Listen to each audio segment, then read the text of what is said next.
What if Earth isn't a distant zoo where aliens passively watch us evolve, but the galaxy's most exclusive pet store, where collectors risk everything to acquire living specimens found nowhere else?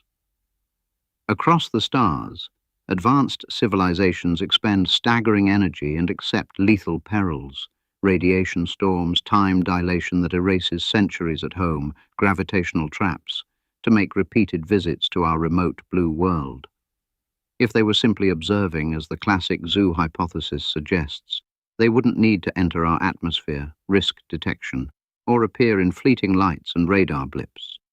We already broadcast our entire existence outward: nursery rhymes, symphonies, reality television, wars, and everything in between, all beaming into space at the speed of light.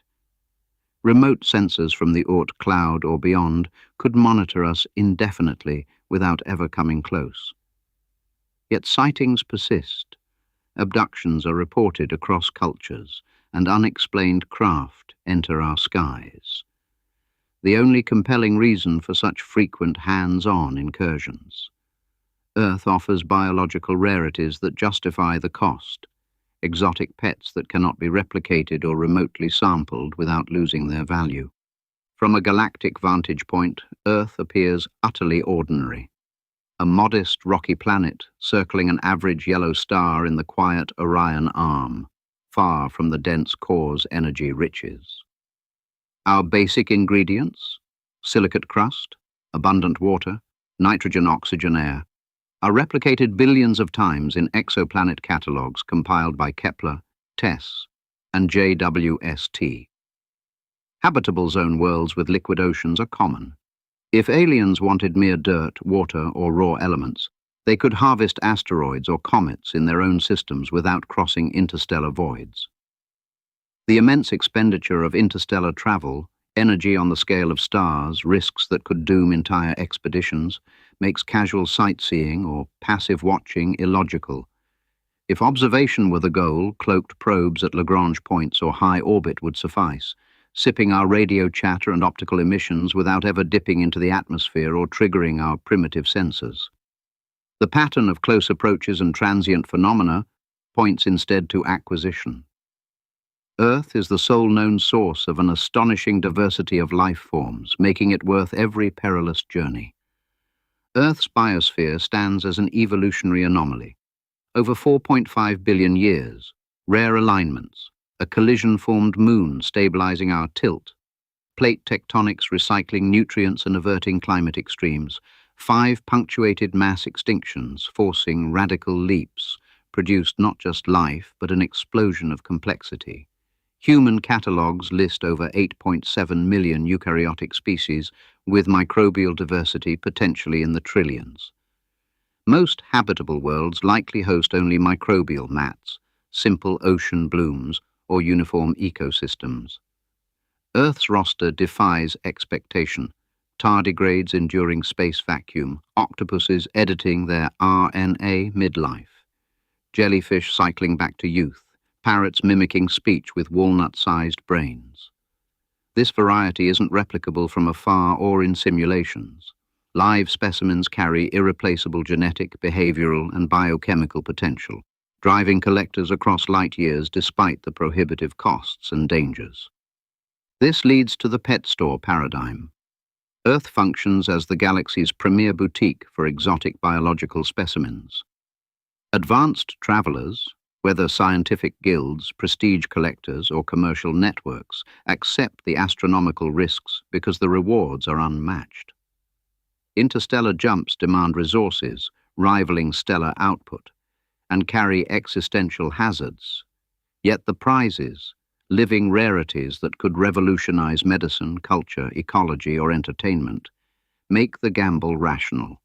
Unlike a zoo's hands-off rule, this model is active and selective. Cloaked probes harvest discreetly, tractor beams lift targets, and visitors minimize long-term disruption to keep the source viable for future runs. The catalogue begins with accessible, high-appeal entry-level pets that ignite demand. Domestic cats, with their independent grace, predatory poise, and soothing purrs, captivate species from predator-free or barren worlds.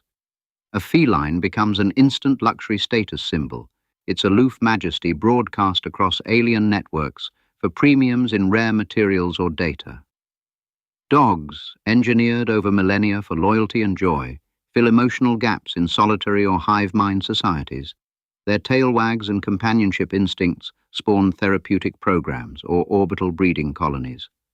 Simple aquarium species, goldfish in fluid schools, guppies flashing living color, offer low-risk introductions, mesmerizing swimmers for decorative habitats, providing visual wonder to aquatic or aerial traders unfamiliar with such non-sentient vibrancy. Higher tiers feature charismatic megafauna that command elite auctions and vast menageries.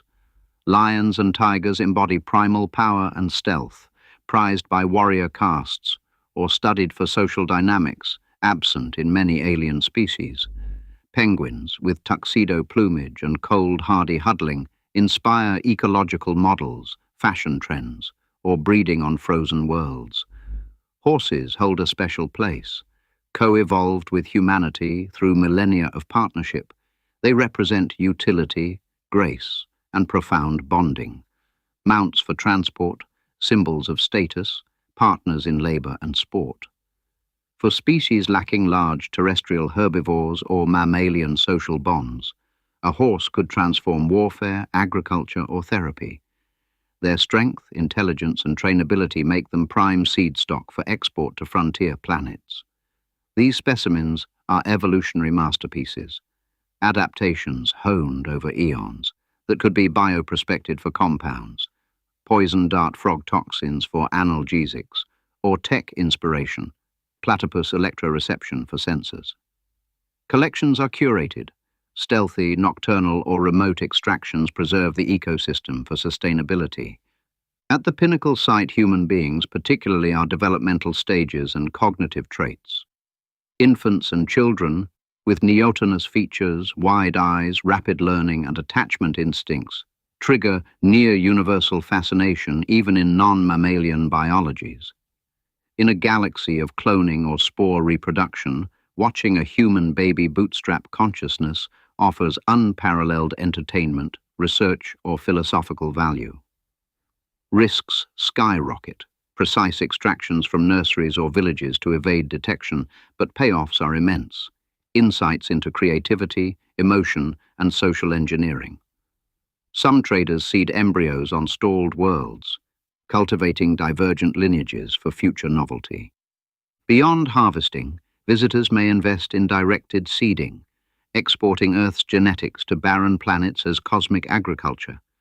Jellyfish or guppies to spark multicellularity, penguins for polar niches, horses or big cats for terrestrial webs.